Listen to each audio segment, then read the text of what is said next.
Hi, Kim West, the Sleep Lady, and in this video I'm going to answer Brandy's question. She posted this on my Facebook page. Here's what she wrote. My 15-month-old has always slept in her own bed and has gone down fairly easily. She got very sick and I was paranoid and started letting her sleep with us a few months ago, and now I can't get her to sleep in her own bed without her getting so upset she makes herself physically sick. How can I get her back to sleeping in her own bed and have it not be such a stressful thing for her? Brandy. Yeah, that is super stressful.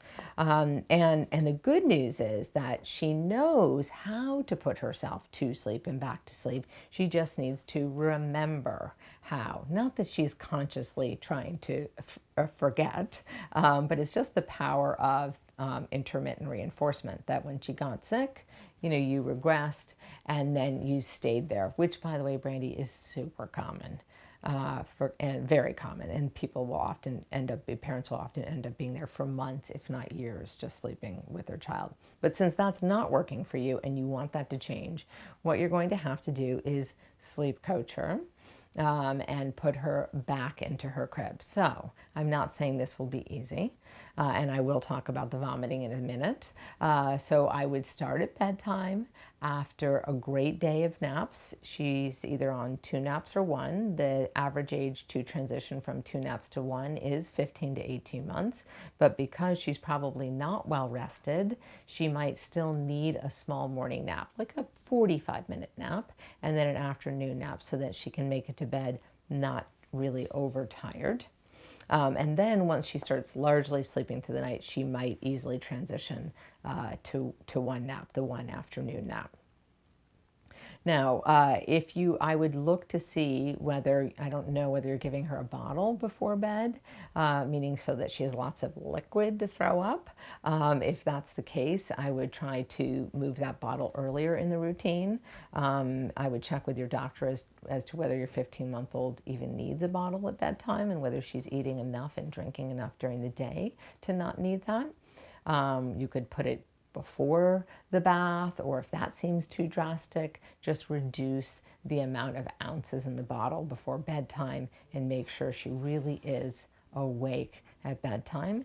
Again, the reason why I like to move the milk earlier and reduce it is it's just less liquid to throw up. Okay, then I would use some Ultimate Crib sheets. I love those. You can stack them 2 on top in the crib, and if she were to throw up in the bed, you can easily, unsnap them, take them off, and throw them in the washer. There's a nice clean one underneath. You don't have to take the whole bed apart.